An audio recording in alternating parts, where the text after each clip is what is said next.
तुम्ही बॉलिवूडचे पण खटले लढवलेले आहेत, राज कुंद्रा आणि शिल्पा शेट्टीचा तो कसा अनुभव होता, तोही आम्हाला ऐकायला नक्की आवडेल. राज कुंद्रा, शिल्पा शेट्टी, विद्युत जम्वाल जो ऍक्टर आहे, नाना पाटेकरांचं नाना मी टू पाटेकर प्रकरण. मी टू प्रकरण.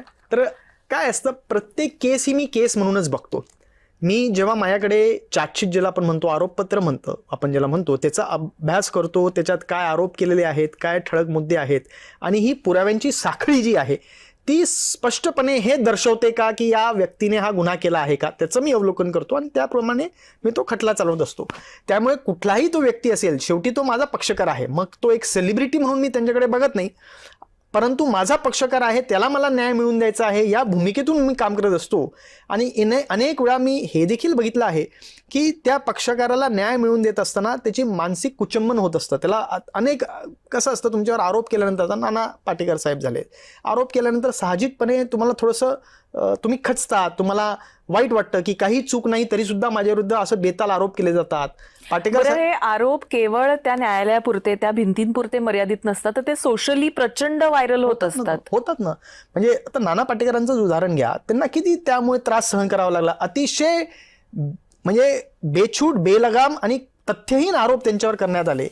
आणि मला जेव्हा मी त्यांच्याशी बोलायचो तेव्हा मला जाणवायचं की हा मनुष्य अतिशय व्यथित झालेला आहे. आणि तेव्हा मला कधी कधी वकील सोडून थेरपिस्ट म्हणून देखील काम करावं लागायचं. मला त्यांच्याशी बोलावं लागायचं, त्यांना सांगावं लागायचं की अरे हे आरोप करतात, आपण ह्यांना बळी पडायचं नाही. आणि ते एक अतिशय जबरदस्त असे ॲक्टर आहेत आणि त्यांनी देखील जग बघितलेलं आहे. परंतु शेवटी माणूस आहे, माणूस म्हटल्यावर तुम्हाला संवेदना असतातच. आणि जर तुमच्यावर खोटे कोणी आरोप करत असतील, निश्चित तुम्हाला वाईट वाटतं. त्यामुळे मला असं वाटतं वकिलाला एक ऑलराऊंडर व्यक्तिमत्व म्हणून स्वतःला डेव्हलप करावं लागतं.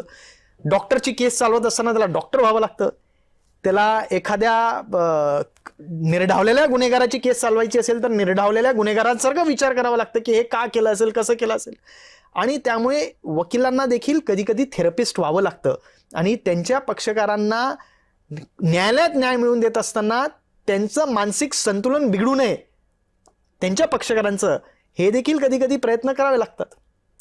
पण असंही होत असेल ना, कोणाचं बीपी डाऊन होत असेल, कोणाला आता इतकी त्याची अवस्था वाईट होत असेल, मग त्यावेळी ह्या थेरपिस्टचा रोल सगळ्यात प्रभावी ठरतो. हो, म्हणजे त्या रोलमध्ये जावं लागतं. कसं असतं ते तुमच्यावरती आहे. तुम्ही संवेदनशील असाल तर तुम्ही कदाचित त्या रोलमध्ये जाल.